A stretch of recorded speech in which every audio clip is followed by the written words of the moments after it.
दोस्तों, मैं परवीन खातोला राजगुरु नवोदय क्लासेज में आप सभी का स्वागत करती हूँ। तो प्यारे साथियों, हमारा टॉपिक चल रहा था गुणनखंड और गुणज, जिसमें हमने गुणनखंड के बारे में चर्चा कर ली थी और साथ ही साथ उससे संबंधित प्रश्नों को भी हमने हल किया था। आज हम क्लास में पढ़ने वाले हैं गुणज यानी मल्टीपल किसे कहते हैं। तो सबसे पहले हम बात करते हैं कि गुणज किसे कहते हैं।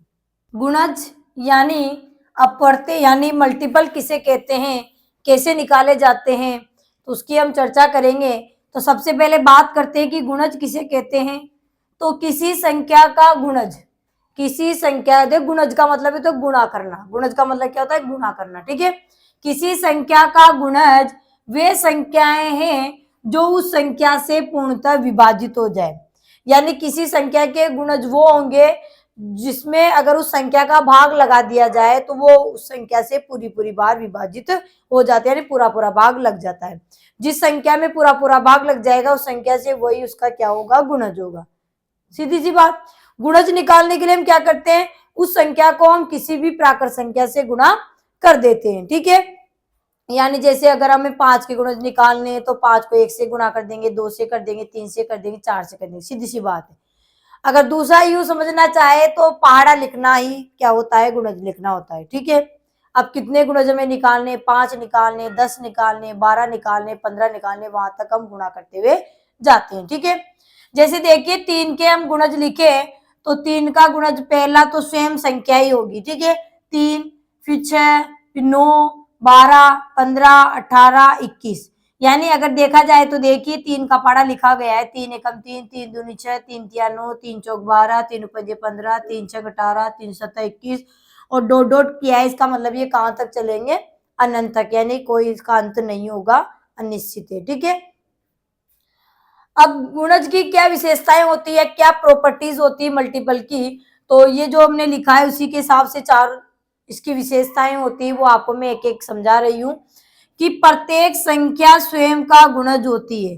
प्रत्येक संख्या यानी जैसे 3 है तो 3 अपना स्वयं का एक क्या होती है, गुणज होती है।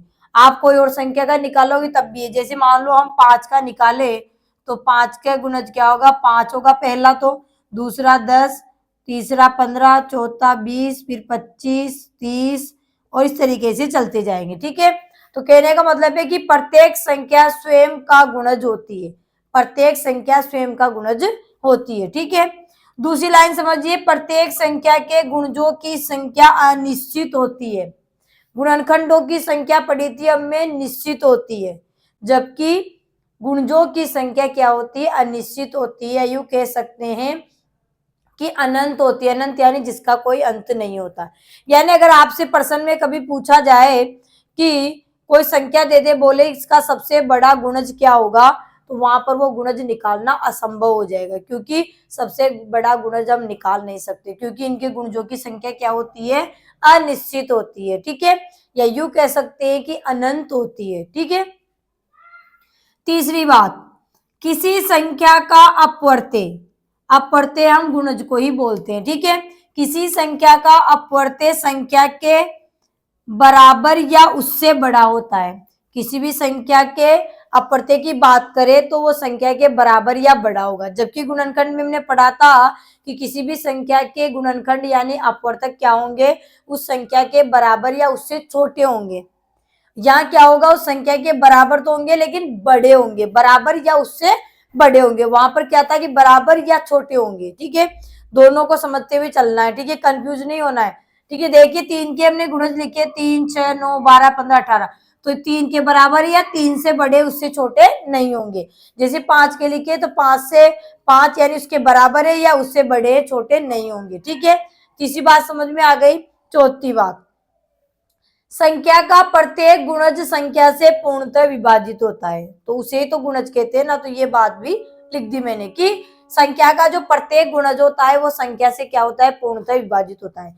प्रत्येक गुणज यानी 3 के, ये प्रत्येक गुणज है, 3 का भाग इनमें सभी में चला जाएगा। देखो 3 का भाग 3 में जाता है एक बार, 3 का भाग 6 में 2 बार, 3 तिया 9, 3 का भाग 12 में जाता है, 3 चौक 12, 15 में 3 पंजे 15, 3 का भाग 18 में 3 छक 18, 21 में 3 सत्ता 21, ठीक है। यानी जिसमें भाग चला जाए, जिस संख्या में दी हुई संख्या का भाग चला जाए वही उसका गुणज होता है, सीधी सीधी बात है। ठीक है, गुणज कैसे लिखते हैं, तो पहाड़ा लिखते हैं, उसी को गुणज कहते हैं, पहाड़ा लिखना है। और पहाड़ा कैसे लिखते हैं कि प्राकृत संख्या से गुणा करते चलते हैं, पहले 1 से किया, फिर 2 से, फिर 3 से, फिर 4 से, इस तरीके से। ठीक है, तो ये चारों बात आपको समझ में आ गई होगी कि गुणज किसे कहते हैं और गुणज की क्या प्रॉपर्टीज होती है, ये भी हमने जान लिया। ठीक है, अब हम बात करते हैं कि उभयनिष्ठ गुणज किसे कहते हैं, यानी कॉमन मल्टीपल किसे कहते हैं। उभयनिष्ठ अपवर्त्य यानी कॉमन मल्टीपल किसे कहते हैं, तो दो या दो से अधिक संख्याओं के समान अपवर्त्य को उभयनिष्ठ गुणज कहते हैं। अपवर्त्य को गुणजी हम कहते हैं। ठीक है, अपवर्त्य बोली या गुणज बोली एक ही बात है। ठीक है, तो दो या दो से अधिक संख्याओं के समान गुणज को या अपवर्त्य को हम क्या कहते हैं, उभयनिष्ठ गुणज या अपवर्त्य कहते हैं। कैसे, देखिए, दो या दो से अधिक संख्या हो सकती है, जैसे 3 और 4 हमने ले लिया। ठीक है, इन दोनों के क्या करते हैं, हम गुणज लिखते हैं। तो गुणज कैसे लिखते हैं, स्वयं संख्या पहला गुणज होती है 3, फिर 6, 9, 12, यानी पहाड़ा बोलते जाओ, सीधी सी बात है। 3 एकम 3, 3 6, 3 3 9, 3 चौक 12, यानी प्राकृत संख्या से गुणा करते हुए चलते हैं। 3 चौक 12, 3 पंजे 15, 3 छंग 18, 3 सत्ता 21, 3 आठे 24, 3 नाम 27, 3 दाई 30, और भी आगे करेंगे, 11 से करेंगे तो 11 तिया 33, 12 से करेंगे तो 12 तिया 36। ठीक है, इस तरीके से हम करते हुए चलते हैं। ठीक है, और डॉट डॉट यानी अनंत तक चलेंगे। ठीक है, 4 के लिखते हैं तो 4 एकम 4, 4 दुनिया 8, 4 त्री 12, 4 चौक 16, 4 पंजे 20, 4 छंग 24, 4 सत्ता 28, 4 आठा 32, 4 नाम 36, 4 ढाई 40, 10 12 के 11 से करेंगे, 11 चौक 44, 12 चौक 48। ठीक है, इस तरीके से चलते हुए चलेंगे। लिख दिए, दो या दो से अधिक संख्याओं के हम क्या निकाल रहे हैं, समान या उभयनिष्ठ, जिसे बोलते हैं कॉमन मल्टीपल। ठीक है, तो देखिए इन दोनों में कॉमन क्या आ रहा है, जिनमें दोनों का भाग चल, दोनों से ही वो संख्या भाग हो। ठीक है, तो देखिए इसमें आ रहे हैं हमारे 12 और इसमें भी हमारे 12। ठीक है, आगे चलते हैं तो इसमें है 24 और इसमें भी हमारे 24। ठीक है, आगे चलते हैं तो इसमें 36 है और इसमें भी 36 है। ठीक है, तो हम क्या लिख सकते हैं इसको कि 3 व 4 के उभयनिष्ठ गुणज बराबर हैं 12, 24, 36, और भी हो सकते हैं। ठीक है, अब ऐसे पूछ सकता है प्रश्न कि 3 व 4 के प्रथम दो उभयनिष्ठ गुणज बताइए, तो प्रथम दो पूछे तो 12 और 24 हो जाएंगे। प्रथम 3 पूछे तो प्रथम 3 12, 24, 36 तीन हो जाएंगे। ठीक है, ऐसे एक प्रश्न बन सकता है। ठीक है, अभी प्रश्न करेंगे तब आपको अच्छे से और समझ में आ जाएगा। ठीक है, समझ में आ गया, उभयनिष्ठ का मतलब है दोनों में समान आ जाए। ठीक है, तो ये 12 है, 24 है, 36 है। ठीक है, तो इनमें जब भाग देंगे 3 का भाग 12 में जाता है, 4 का भाग 12 में जाता है। ठीक है, यानी संख्या से ये विभाजित हो रही है। ठीक है, और 24 में 3 का भी जाता है, 3 8 24, 4 का भी जाता है, 4 6 24, 36 में 3 का भी जाता है 12 बार और 4 का भी जाता है हमारा 9 बार। ठीक है, तो इस तरीके से ये क्या हो जाएंगे, इनके उभयनिष्ठ गुणज हो जाएंगे। ठीक है, उभयनिष्ठ गुणनखंड भी हमने पढ़ लिए पिछले वीडियो में। जिन जो साथी पहले डायरेक्ट ये वीडियो देख रहा है वो पहले गुणनखंड वाला जो वीडियो था उसको देखेंगे तो अच्छे से समझ में आ जाएगा, दोनों में कंफ्यूजन आपका दूर हो जाएगा कि गुणनखंड क्या होते हैं, गुणज क्या होते हैं, उभयनिष्ठ गुणनखंड कैसे निकालते हैं और उभयनिष्ठ गुणज कैसे निकालते हैं। ठीक है, अब बात करते हैं हम प्रश्नों की कि कैसे प्रश्न एग्जाम में पूछे जाते हैं। तो हमारा पहला प्रश्न है कि 6 के प्रथम 5 गुणज है। 6 के प्रथम क्या लिखने हैं, 5 गुणन, यानी अपवर्त्य भी हम इसको कह सकते हैं। ठीक है, तो 6 के 5 गुणज लिखेंगे तो शुरू करेंगे तो पहला गुणज 6 ही होता है। ठीक है, तो 6, फिर 12, 36 18, 6 चौके 24 और 6 पंजे 30, ये हो गए इसके प्रथम 5। प्रथम 5 के लिए बोला है तो प्रथम ही हम लिखेंगे। ठीक है, अब प्रथम 5 लिख दिए तो क्या हो जाएगा हमारे 6 12 18 24 30, यानी डी हमारा क्या हो जाएगा, सही जवाब। एक तरीका तो क्या, ऑप्शन से भी आप कर सकते हैं। गुणज का मतलब होता है कि उस संख्या से वो उसमें पूरा भाग जाना चाहिए, पूर्णतः विभाजित होने चाहिए। ठीक है, तो 6 का भाग 16 में जाता है क्या, नहीं जाता है, तो इसका मतलब ये ऑप्शन गलत हो गया, आगे देखने की जरूरत नहीं। ठीक है, 6 का भाग 6 में जाता है, सही है। 6 का भाग 10 में लगाएंगे, जाएगा क्या, नहीं जाता है, तो ये भी नहीं होंगे। 6 का भाग 6 में जाता है, सही है। 6 का भाग 20 में जाता है क्या, नहीं जाता, तो ये भी हमारा गलत हो जाएगा। तो ऑप्शन से भी करके आप लिखने की जरूरत नहीं पड़ेगी, ठीक है। तो डी हमारा क्या हो जाएगा, सही जवाब हो जाएगा। नेक्स्ट प्रश्न है, पहला प्रश्न है हमारा कि निम्न में से कौन सी संख्या 18 से विभाजित है। तो 18 से विभाजित यानी 18 का भाग उसमें जाना चाहिए, ठीक है। तो कहने का मतलब वही हुआ कि 18 से भाग जाएगी, इसका मतलब वो उसका क्या होगा, गुणज होगा, सीधी सी बात है, बात वही है, ठीक है। तो 18 से 4 ऑप्शन है, 152 है, 162 है, 172 है, 182, ठीक है। तो 18 का भाग 152 में तो नहीं जाएगा हमारे, ठीक है। और 18 का भाग 172 में जा रहा, 18 का भाग 182 में नहीं जाएगा, ठीक है। 18 के जब हम गुणज लिखेंगे तो 18 आटे हमारे 18 नाम का 162, ठीक है। 18 नाम का 162, ठीक है, यानी 9 से गुणा करने पर 162 हमारे आ जाएंगे, ठीक है। तो ये 18 से विभाजित होने वाली संख्या हो जाएगी, ठीक है। कहने का मतलब है कि 18 का क्या है, गुणज है, ठीक है। सीधा सीधा हम ये भी कह सकते हैं, ठीक है। तो पूछा गया था कि निम्न में से कौन सी संख्या 18 से विभाजित होगी, तो 162 होगी, ठीक है। नेक्स्ट प्रश्न है कि निम्न में से कौन सी संख्या 11 का गुणज है। तो 11 का गुणज है, इसका मतलब वही है कि 11 से वो विभाजित होनी चाहिए, क्योंकि विभाजित होने वाली संख्या को ही तो हम गुणज बोलते हैं, ठीक है। तो 11 का भाग इनमें से किस संख्या में जाएगा, ठीक है। तो 11 का भाग 121 में लगाएंगे हम। यहाँ पर देखिए तो 11 से 11 कम 11, 1 बच गया, 11 11 से चला गया। 131 में देते हैं तो 11 1 कम 11, 2 बच गए, 21 में नहीं जा रहा तो ये नहीं होगी। 147 देखिए 11 1 कम 11, कितने बच गए, 3, ठीक है। तो यहाँ पर 31 आ गए, 31 में नहीं जा रहा तो 141 भी नहीं होगी। और 151 में 11 का भाग लगाएंगे तो 11 1 कम 11, कितने बच गए, 4, 41 हो गए, 41 में 11 का भाग नहीं जाता तो ये भी नहीं होगी। तो 11 का गुणज कौन होगी, 121, यानी 121 में 11 का भाग 11 बार चला जाता है। यूं कहे कि 11 का वर्ग 121 होता है, ठीक है। तो यहाँ पूछा गया था कि निम्न में से कौन सी संख्या 11 का गुणज है, तो 121 है, ठीक है। बात तो वही है, भाग जाना या गुणज होना एक ही बात है, ठीक है। नेक्स्ट प्रश्न है हमारा कि 7 व 21 का उभयनिष्ठ गुणज निम्न में से कौन सा है। उभयनिष्ठ का मतलब है कि 7 और 21 से वो संख्या जो होगी वो विभाजित होनी चाहिए, यही बात है, ठीक है। तो हम 7 और 21 के गुणज लिख लेंगे पहले, 7 और 21 के। तो 7 का 7, 7 दूनी 14, 7 या 21, 7 चौक 28, 7 पंजे 35, 7 6 42, 7 7 49, 7 8 56, 7 नाम 63, 7 ढाई 70, ठीक है। और भी आगे लिख सकते हैं, ठीक है। अगर जब तक हमें नहीं मिले कोई उभयनिष्ठ गुणज तो आगे भी हम बढ़ा सकते हैं, ठीक है। 21 के लिखेंगे, 21 एकम 21, 21 दो 42, 21 63, 21 चौक 84, 21 पंजे 105, 21 21 126, 21 7 147, ठीक है। 21 8 168, 21 नाम का 189, 21 ढाई 210 तरीके से आएगी, ठीक है। अब इनमें से ढूंढना है कि इनका उभयनिष्ठ गुणज निम्न में से कौन सा है, ठीक है। तो उभयनिष्ठ इसमें 7 21 42, ठीक है। क्या आ रहा है हमारा, 42 आ रहा है, ठीक है। 42 आ गया, लेकिन 42 ऑप्शन में नहीं है, ठीक है। ऑप्शन में नहीं है ना, तो आगे वाला देखेंगे, क्योंकि उभयनिष्ठ गुणज तो बहुत सारे होंगे, ठीक है। तो ये प्रथम उभयनिष्ठ गुणज था 42 इसका। इन दोनों का अगर प्रथम पूछते तब तो 42 आ जाता कि प्रथम उभयनिष्ठ गुणज बताइए 7 और 21 का, तो फिर हमारा आंसर 42 आता।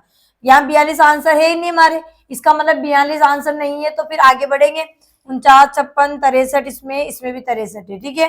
तो 63, ठीक है। दूसरा जो उभयनिष्ठ गुणज है सेकंड वाला वो 63 मिलाए में, ठीक है, दोनों में समान है। तो 63 हमारे ऑप्शन में है, तो सी हमारा क्या हो जाएगा, सही जवाब हो जाएगा कि 7 व 21 का उभयनिष्ठ गुणज निम्न में से कौन सा है, तो 63 है, ठीक है।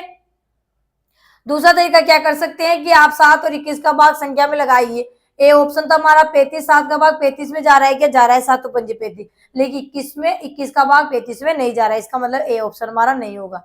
28 देखिए 7 का भाग जा रहा है, 28 में जा रहा है, ठीक है। 7 चौक 28, लेकिन 21 का नहीं जा रहा है, इसका मतलब ये भी नहीं है। उभयनिष्ठ का मतलब है कि दोनों का ही भाग जाना चाहिए उस संख्या में, 2 आए या 3 आए, 3 आए तो तीनों का जाना चाहिए, 2 आए तो दोनों का जाना चाहिए, ठीक है। 56 है, 56 में 7 का जाता है, ठीक है, लेकिन 21 का नहीं जाता है, इसका मतलब ये भी नहीं होगा, ठीक है। 7 के ये गुणज तो हैं, लेकिन यहाँ बात आई है उभयनिष्ठ, 7 व 21 के उभयनिष्ठ गुणज बताइए, ठीक है। तो उभयनिष्ठ का मतलब है कि दोनों का ही भाग उस संख्या में जाना चाहिए। ठीक है, तो 63 वो होगा जिनमें 7 का और 21 का दोनों का भाग जा रहा है। 7 का भाग जा रहा है 6 बार, या 63 बोल रहे हैं ना 9 बार, और यहाँ पर 21 थी 63। ठीक है ना, तो हमारा आंसर क्या हो जाएगा, सी आ जाएगा। ठीक है, नेक्स्ट पर्सन है हमारा कि 6, 10, 15, 6, 10, 15 का उभयनिष्ठ गुणज है, यानी कॉमन मल्टीपल बताना है। ठीक है, तो 6, 10, 15 का लिखेंगे, 2 या 2 से अधिक संख्या आ जाए कोई दिक्कत वाली बात नहीं है, तीनों का लिख देंगे, 3 आ गए तीनों का लिख देंगे। 6, 6 दूनी 12, 6 तीय 18, 6 चौके 24, 6 पंजे 30, 6 छक्के 36, इस तरीके से चलता जाए। 10 के लिखेंगे, 10 एकम 10, 10 दूनी 20, 10 तिया 30, 10 चौक 40, 10 पंजे 50, 10 छिक्की 60, इस तरीके से चलेंगे। ठीक है, 15 के लिए 15 एकम 15, 15 दूनी 30, 15 ती 45, 15 चौक 60, 15 5 75, इस तरीके से चलेंगे। ठीक है, उभयनिष्ठ बताना है तो तीनों में समान देखना है हमें। तीनों में तो यहाँ 12 नहीं है, 20 20 नहीं है, 18 नहीं है, 30 30 30 30 30 30, तीनों में ही है, तो 30 इनका क्या हो जाएगा, उभयनिष्ठ गुणज हो जाएगा, यानी तीनों का भाग 30 में पूरा पूरा चला जाएगा। ठीक है, 6 का भाग जा रहा है 6 पंजे 30, 10 का जा रहा है 10 तिया 30, 15 का जा रहा है 15 दूनी 30, ये उभयनिष्ठ होते हैं। ठीक है, आप लिखकर भी कर सकते हैं, आप डायरेक्ट ऑप्शन से भी कर सकते हैं। देखिए ए ऑप्शन था हमारा 10, 6 का भाग 10 में जाता है क्या, नहीं जाता, 10 का ही जाता है, इसका मतलब ए तो हमारा नहीं होगा। ठीक है, उभयनिष्ठ का मतलब होता है तीनों का ही भाग जाना चाहिए, जितनी भी संख्या दी 2 है तो दोनों का जाना चाहिए। ठीक है, 20 है, 20 में 6 का नहीं जाता, 10 का जाता है, 15 का नहीं जाता, ये भी नहीं होगी। ठीक है, 30 हमारा आंसर हो गया। 40 में देखते हैं तो 6 का नहीं जाता, 10 का जा रहा है, 15 का नहीं जा रहा, तो ये भी नहीं होगी। ठीक है, तो ये इनका उभयनिष्ठ गुणज नहीं होंगे। ठीक है, इनमें से गुणज तो हो सकते हैं लेकिन उभयनिष्ठ वो नहीं होंगे। ठीक है, जैसे 10 का गुणज है ये 30 भी है, 40 भी है, गुणज है लेकिन उभयनिष्ठ नाम आया है यहाँ पर, तो ऐसे नाम आप कंफ्यूज मत होइए कि नाम का क्या अर्थ होता है, तो ये समझ मैंने आपको समझा दिया। ठीक है, तो यहाँ पर 30 क्या हो जाएगा, इनका उभयनिष्ठ गुणज हो जाएगा। नेक्स्ट क्वेश्चन है, अगला प्रश्न है हमारा कि 35 से छोटे 5 के गुणजों की संख्या है। 35 से छोटे वाले बताने किसके गुणज, 5 के। ठीक है, लेकिन 35 से छोटे होने चाहिए। ठीक है, तो कोई दिक्कत नहीं है, 5 के गुणज लिखेंगे जो 35 से छोटे आने चाहिए। तो कितने होंगे, उनकी संख्या पूछिए। 35 से छोटे 5 के गुणजों की संख्या है, कितनी संख्या होगी। ठीक है, तो 5 के गुणज हम लिखेंगे 5, 5 दूनी 10, 5 3 15, 5 चौक 20, 5 आम 25, ठीक है, 5 छंग 30 और 5 7 35 आ जाएंगे। तो 35 तक नहीं बोला है, 35 से छोटे बोला है। ठीक है, तो 35 को हम नहीं गिनेंगे, तो कितने हो गए, 1 2 3 4 5 6, 35 से छोटे 5 के कितने गुणज होंगे, 6 होंगे। ठीक है, तो बी हमारा क्या हो जाएगा, सही जवाब हो जाएगा। ठीक है, नेक्स्ट प्रश्न है हमारा कि 14 और 77 के बीच में 7 के गुणजों की संख्या है। 14 और 77 के बीच में 7 के गुणजों की संख्या बतानी है कि 14 और 77 के बीच में 7 के गुणज कितने आएंगे। ठीक है, तो 7 के गुणज हम लिखते हैं, तो 7 एकम 7, 7 दूनी 14, वो तो लिखना ही नहीं है, 2 तो हट गए क्योंकि बीच में चाहिए हमें। ठीक है, तो 21 28 35 7 5 35, 7 चंग 42, 7 7 49, 7 8 56, 7 नाम 63, 7 डाई 70 और 11 बार लिखेंगे तो 11 7 77 आएंगे। ठीक है, तो 77 को भी नहीं लेंगे हम, और 7 और 14 जो आएंगे इसके जैसे लिख सकते हैं, यहाँ पर 7 के गुणज 7 और 14 आएंगे। ठीक है, पहले से शुरू करें तो 7 14 21 28 35 42 49 56 63 और 70 और 77। ठीक है, ठीक है, अब हमें क्या पूछा है कि 14 और 77 के बीच वाले बताना है, तो 14 और 77 यानी 7 भी कट जाएगा और 14 भी कट जाएगा, इधर से 77 भी कट जाएगा, इनके बीच में बताना है। ठीक है, 14 और 77 के बीच में बताएंगे तो कितने होंगे, 1 2 3 4 5 6 7 8, कितने होंगे, 8 होंगे। ठीक है, 14 और 77 के बीच में 7 के गुणजों की संख्या होगी 8, तो सी हमारा क्या हो जाएगा, सही जवाब हो जाएगा। ठीक है, नेक्स्ट प्रश्न है कि 12 व 15 के प्रथम 2 उभयनिष्ठ अपवर्त्य यानी समापवर्त्य भी हम कह सकते हैं, वो निकालना है। प्रथम 2 निकालना है, प्रथम यानी शुरू से। ठीक है, उभयनिष्ठ निकालना है, इसलिए 12 और 15 के हम क्या लिखेंगे, गुणज लिखेंगे। ठीक है, और हमें उसमें से बताना है उभयनिष्ठ अपवर्त्य यानी समापवर्त्य भी कह, सम का मतलब समान, अपवर्त्य का मतलब गुणज यानी समान अपवर्त्य यानी समान गुणज। ठीक है,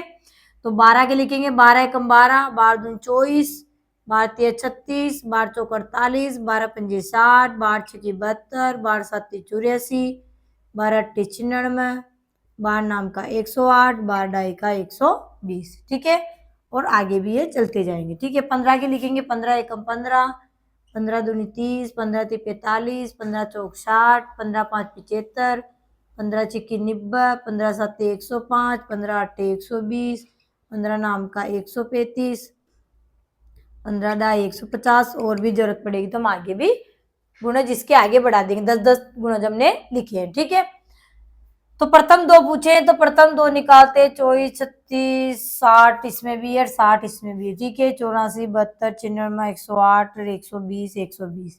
ठीक है, तो प्रथम दो उभयनिष्ठ गुणज क्या आ गए हमारे 60 और 120, क्या आ गए 60 और 120, इन दोनों के क्या होंगे प्रथम 12 व 15 के प्रथम दो उभयनिष्ठ अपवर्त्य या यूं कह सकते हैं प्रथम दो समापवर्त्य होंगे। ठीक है, कौन 60 और 120। ठीक है, तो डी हमारा क्या हो जाएगा, सही जवाब हो जाएगा 60 और 120। आप चाहे तो ऑप्शन से भी कर सकते हैं, 12 और 15 में दोनों का भाग इसमें लगना चाहिए, तो 12 का भाग 24 में जाता है, 12 दूनी 24, लेकिन 30 में नहीं जाता, इसका मतलब ये नहीं होगा। ठीक है, 15 से जांच करने की जरूरत नहीं, पहले में नहीं गया तो दूसरे को देखने की जरूरत नहीं है। 15 का भाग 36 और 60 है, 12 का भाग 36 में जाता है, 12 या 36। ठीक है ना, और 12 पंजे 60 सही है, दोनों में जा रहा है। 15 का देखते हैं तो 15 का भाग 60 में चला जाएगा, लेकिन 36 में नहीं जा रहा, इसका मतलब ये ऑप्शन भी नहीं होगा। ठीक है, 30 और 60 को देखते हैं तो 12 का भाग 30 में नहीं जा रहा, 60 में तो जा रहा है, 15 का भाग 30 में जा रहा है, 60 में जा रहा है, लेकिन 12 का भाग 30 में नहीं गया था, इसलिए का मतलब सी भी हमारा नहीं होगा। 60 और 120 होगा, 12 का भाग 60 में जाता है, 12 पंजे 60, और 12 का भाग 120 में जाता है, 12 ढाई 120। ठीक है, 15 का भाग 15 चौक 60 है ना, और 15 अट्ठे 120। ठीक है, तो दोनों का जा रहा है, दोनों में। ठीक है, इसका मतलब डी हमारा क्या हो जाएगा, सही जवाब हो जाएगा, तो ऑप्शन से भी आप कर सकते हैं। ठीक है, नेक्स्ट है कि 16 व 24 के प्रथम दो समापवर्त्य बताइए। समापवर्त्य का मतलब सम प्लस अपवर्त्य, दो शब्दों से मिलकर बनाए, सम प्लस अपवर्त्य यानी समान अपवर्त्य, यानी बात वही है, उभयनिष्ठ अपवर्त्य निकालना है, कॉमन मल्टीपल। ठीक है, तो 16 24 के लिखेंगे, 16 एकम 16, 16 दूनी 32, 16 ती 48, 16 चौक 64, 16 पंजे 80, 16 छिकी 96, 16 सात 112, 16 अट्ठे 128। ठीक है, इस तरीके से चलते जाएंगे। ठीक है, 24 के लिखेंगे, 24 एकम 24, 24 दूनी 48, 24 ती 72, 24 चौक 96, 24 पंजे 120, 24 छिकी 144, तरीके से चलते जाएंगे। ठीक है, अगर हमें आगे अगर समान नहीं मिलेंगे प्रथम हमें दो, तो आगे हम आगे और निकालेंगे इनके गुणज। ठीक है, तो हमने 16 और 24 के गुणज लिख दिए। ठीक है, 16 24 के उभयनिष्ठ हमें निकालना है, बात वही है, समापवर्त्य समान निकालना है। ठीक है, तो 48 इसमें भी है, 48 इसमें भी है, 96 इसमें भी है, 96 हमें कितने निकालने थे, प्रथम दो ही निकालते, तीन निकालते तो हम आगे गुणज और लिखते। ठीक है, तो प्रथम दो कौन कौन से आगे हमारे 48 और 96, कौन कौन से आगे 48 और 96 आगे। ठीक है, तो 48 और 96 हमारे भी हमारा क्या हो जाएगा, सही जवाब हो जाएगा। ठीक है, यानी दोनों 24 16 का भाग 48 में भी जाता है, 16 का भाग 96 में जाता है, 24 का भाग 48 में भी जाता है, 24 का भाग 96 में भी जाता है, तो बी हमारा क्या हो जाएगा, सही जवाब हो जाएगा। ऑप्शन से भी आप कर सकते हैं। ठीक है, भाग लगा के देखेंगे 16 का भाग 24 में जाता है क्या, तो 16 का भाग 24 में नहीं जाता, इसका मतलब ये ऑप्शन तो हमारा नहीं होगा। ठीक है, बी हो गया हमारा। सी देखिए 16 64 और 96, 16 का भाग 64 में जाता है, 16 चौक 64, और 96 में जाता है, 16 छिकी 96। 24 का देखते हैं, 24 का भाग 64 में जाता है क्या, तो 24 का भाग 64 में नहीं जाता है, तो इसका मतलब सी भी हमारा गलत हो गया। ठीक है, 48 और 72 को देखते हैं, तो 16 का भाग 48 में जाता है 16 ती 48, ठीक 72 में जाता है, तो 72 में तो नहीं जाता। ठीक है, 24 का भाग जाता है 50 में जाता है, ठीक है 72 में जाता है, 72 में जाता है, लेकिन 16 का नहीं गया था ना इसमें 72 में, इसलिए ये डी भी हमारा नहीं होगा, दोनों का ही भाग जाना चाहिए दोनों संख्याओं में। ठीक है, तो क्या हो जाएगा, बी हमारा क्या हो जाएगा, सही जवाब हो जाएगा। नेक्स्ट प्रश्न है कि 6 के प्रथम 5 गुणजों का योग होगा। प्रश्न बहुत शानदार है। ठीक है, ऐसे प्रश्न एग्जाम में पूछे भी जा चुके हैं कि 6 के प्रथम 5 गुणजों का योग बताना है। ठीक है, तो पहला तरीका तो देखिए कि 6 के हम प्रथम 5 गुणज लिखेंगे, उनको जोड़ लेंगे। ठीक है, तो 6 के प्रथम 5 गुणज लिखते हैं। 6 एकम 6, 6 दूनी 12, 6 ती 18, 6 चौके 24, 6 पंजे 30। ये हमारे 6 के प्रथम 5 गुणज हो गए। प्रथम यानी शुरू से, जहां से, तो शुरू से कहां से होते हैं, जिस संख्या हम लिखते हैं उसी से शुरू होते हैं गुणज। ठीक है, पाड़ा जिसे हम बोलते हैं। ठीक है, अब इनको क्या कर लेना है, जोड़ना है। 5 ही बोले थे, पांचों को हम क्या करेंगे, जोड़ लेंगे। एक तरीका तो हमारा ये हो जाता है।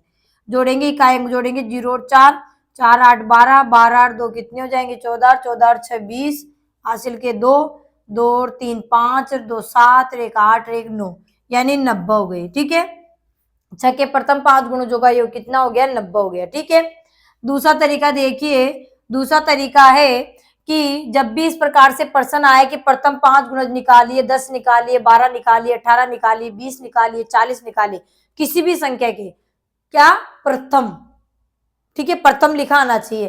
तो उसके लिए एक फॉर्मूला होता है, तो वो होता है हमारा कि के के प्रथम n गुणजों का योग कैसे निकालते हैं, उसका फॉर्मूला होता है के एन ब्रेकिट n प्लस 1/2, यानी प्राकृत संख्याओं का योग निकालना हमने सीखा था ना, n ब्रेकिट n प्लस 1/2। तो उसके आगे के लगा दे रहे हैं। के क्यों लिख रहे हैं, अब यहाँ पर जो n है वो तो पदों की संख्या है, ये पहले संख्या पद्धति में सीख लिया था। यहाँ पर के क्या है हमारा, कि किस संख्या के हम गुणज निकाल रहे हैं। तो यहाँ किसके गुणज निकाल रहे हैं, 6 के, और कितने निकाल रहे हैं, 5 निकाल रहे हैं, तो n की जगह क्या आ जाएगा, 5 आ जाएगा। ठीक है, अब फॉर्मूला में हम जमाते हैं तो के 6, इनके बीच कोई चिन्ह नहीं है, इसका मतलब ये गुणा है। n कितने गुणज है, यहाँ 5 है तो 5 लिख दिया, ब्रैकेट n की जगह वापस 5 प्लस 1/2। ठीक है, अब इसको हल करेंगे तो कोष्टक हल करेंगे पहले, तो 6 गुणा में 5, कोष्टक से पहले यानी ब्रैकेट से पहले कोई चिन्ह नहीं है तो गुणा का, तो बोर्डमास से पहले कोष्टक हल होगा, तो 5 में 1 जोड़े तो 6। ठीक है, और यहाँ पर क्या हो जाएगा हमारे, बटा में 2। ठीक है, अब कट रहे हैं, काट लेंगे, 2 के पार से कटा है, 2 से एक बार, 2 3 6। अब नीचे 1 के ऊपर क्या है, 3 गुणा में 5 गुणा में 6, तो 3 को 5 से गुणा किया, 3 पंजे 15, और 15 को 6 से गुणा किया तो 15 छिक्की 90। ठीक है, तो फटाफट से हमारा आंसर हो जाएगा। ठीक है, अभी फिलहाल 5 ही गुणज थे, इसलिए फटाफट से आप इस तरीके से कर लोगे तो भी कोई दिक्कत नहीं है। मान लो यहाँ आ जाते कि 6 के प्रथम 40 गुणजों का योग निकालिए, 6 के प्रथम 40 गुणज, तो 6 के 40 गुणज लिखते हैं, यानी 6 को हम 40 तक गुणा करते हैं, यानी 6 के पहाड़े को यानी 40 बार लिखते। पहाड़ा मतलब पहाड़ा तो 10 तक होता है, लेकिन आगे तक हम गुणा करते जाते हैं, यानी 10 तक गुणज निकाल के 11 से गुणा करते हैं, 12 से गुणा, यानी गुणज निकालने का मतलब क्या होता है, प्राकृत संख्याओं से गुणा करना। तो 1 से करते, 2 से करते, इस तरीके से 40 तक हम जाते हैं, फिर 40 गुणज निकलते, फिर 40 गुणजों को जोड़ते, तो काफी लंबा हो जाता। तो फिर वहां पर ये, जब ये चीज हमारे क्या हो जाती है, मुश्किल हो जाती है करना। ठीक है, तो यहाँ पर कितने भी गुणज आपको निकालने हो, 40 निकालने हो, 50 निकालने हो, 100 निकालने हो, 120 निकालने हो, तो इस फॉर्मूले से आप फटाफट से उसको कर सकते हैं। ठीक है, कि के प्रथम, जब प्रथम लिखा आएगा तभी ये फॉर्मूला लगेगा। ठीक है, के प्रथम n गुणजों का योग निकालने का फॉर्मूला होता है के n break it n plus 1 break it बंद बटा में 2।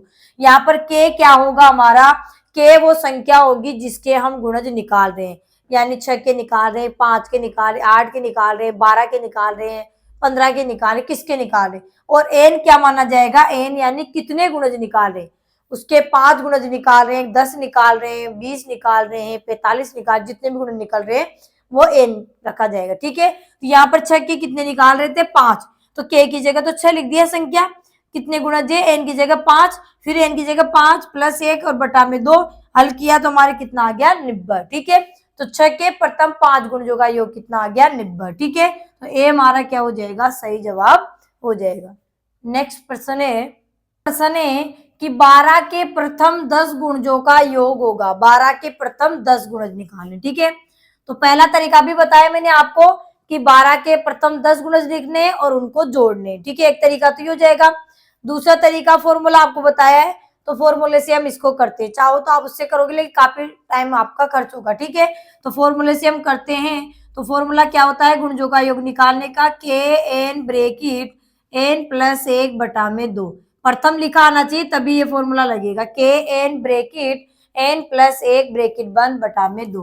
तो के किसके निकाले, के की जगह क्या रखेंगे कि किस संख्या के हम गुणज निकाल, तो किसके निकाल रहे हैं 12 के, तो के की जगह आ जाएगा 12 गुणा में एन, कितने गुणज निकाल रहे तो 10 निकाल रहे तो 10 ब्रेकेट एन की जगह वापस 10 प्लस 1 ब्रेकेट बंद और बटा में 2।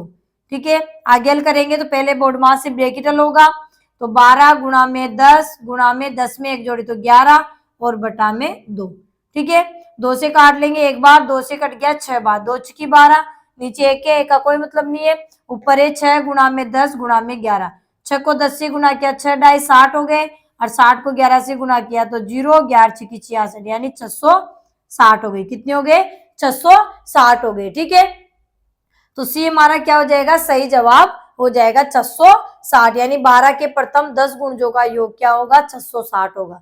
ठीक है, एक बात और यहाँ पर समझ लीजिए कि जैसे 12 के 10 गुणज आ गए, इसलिए आपको बता रही हूँ कि 12 के 10 गुणज का मतलब क्या होता है, तो कहने का मतलब होता है कि 12 का पहाड़ा लिखती है, यही तो बात हुई ना 12 का पहाड़ा। ठीक है, क्योंकि पहाड़े में 10 तक बोलते हैं, 12 ढाई 11 ढाई, ठीक है 13 ढाई 9 ढाई, ठीक है, यानी 10 तक हम बोलते हैं किसी पहाड़े को, इससे ज्यादा नहीं बोलते, 10 तक ही बोलते हैं इस पहाड़े को। ठीक है, किसी पहाड़े को, तो यानी 10 गुणज हो गए, पहाड़े का मतलब है कि उस संख्या के 10 गुणज हो गए, यही हुआ ना, किसी संख्या का अगर हम पहाड़ा लिख रहे हैं इसका मतलब है उस संख्या के 10 गुणज हम लिख रहे हैं। ठीक है, तो आपको अगर प्रश्न ऐसे दे दिया जाए कि 12 के पहाड़े का योग कीजिए, किसका योग कीजिए 12 के पहाड़े का योग, 12 के पहाड़े का योग, तो पहाड़ा में पता है कि हमेशा 10 तक ही बोला जाता है। ठीक है, यानी 10 गुणज होंगे यहाँ पे, सीधी सीधी बात है। 12 के पहाड़े का योग बताइए, या 15 के पहाड़े का योग बताइए, 45 के पहाड़े का योग बताइए, या 100 के पहाड़े का योग बताइए, कुछ भी दे दे आपको। ठीक है, तो पहाड़े का मतलब हम समझ गए कि 10 गुणज उसके पूछे गए, 10 गुणजों का योग पूछे। तो फॉर्मूला ये भी लगा सकते हैं आप, कोई दिक्कत नहीं है, कोई दिक्कत नहीं है। लेकिन और इससे भी जल्दी करने के लिए जब हमें पहाड़े का योग पूछे या 10 पूछे प्रथम, ठीक है, तो उसके लिए एक फॉर्मूला होता है n गुणा में 55। क्या होता है n गुणा में 55। तो यहाँ पर n की संख्या के निकाल रहे हैं 12 के, 12 के पहाड़े का योग निकाल तो 12 और गुणा में 55, गुणा कीजिए 12 पंजे 60 हासिल के 6, 12 पंजे 60 और 6 86। ठीक है, तो 660 आ जाएगा। ये भी अच्छा तरीका है जब 10 गुणज के लिए बोला जाए, किसी संख्या के 10 गुणज के लिए बोला जाए तो ये फॉर्मूला आप लगा सकते हैं। अगर भाषा बदल दी जाए प्रश्न की, ये ऐसे आ जाता प्रश्न की 12 के पहाड़े का योग निकालिए, 12 के पहाड़े का योग बताइए।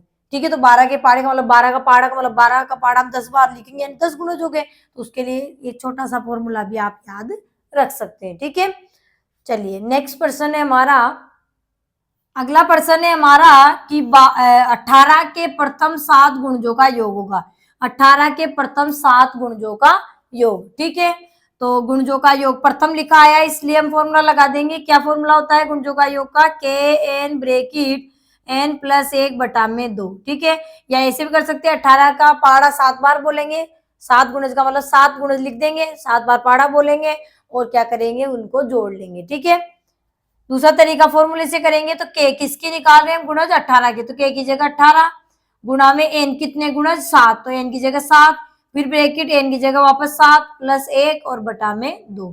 ब्रैकेट हल करेंगे पहले तो 18 गुणा में 7 गुणा में 7 में एक जोड़े तो 8 और बटा में 2, 2 से काट लिए, 2 से 2 नाम 18, नीचे तो एक है ऊपर है 9 गुणा में 7 गुणा में 8, 9 को 7 से गुणा किया तो 9 7 63, 63 को 8 से गुणा करेंगे तो 8 तिया 24 हासिल के 2, 8 छंग 48 और 2 50 यानी 504। क्या जाएगा 504। ठीक है, तो 18 के प्रथम 7 गुणजों का योग कितना होगा 504 हमारे होगा। ठीक है, तो बी हमारा क्या हो जाएगा सही जवाब हो जाएगा। ठीक है, तो प्यारे साथियों आज हमने गुणज यानी मल्टीपल किसे कहते हैं इसके बारे में चर्चा की है, और साथ ही इससे संबंधित प्रश्नों को भी हमने जाना है जो एग्जाम में पूछे जाते हैं।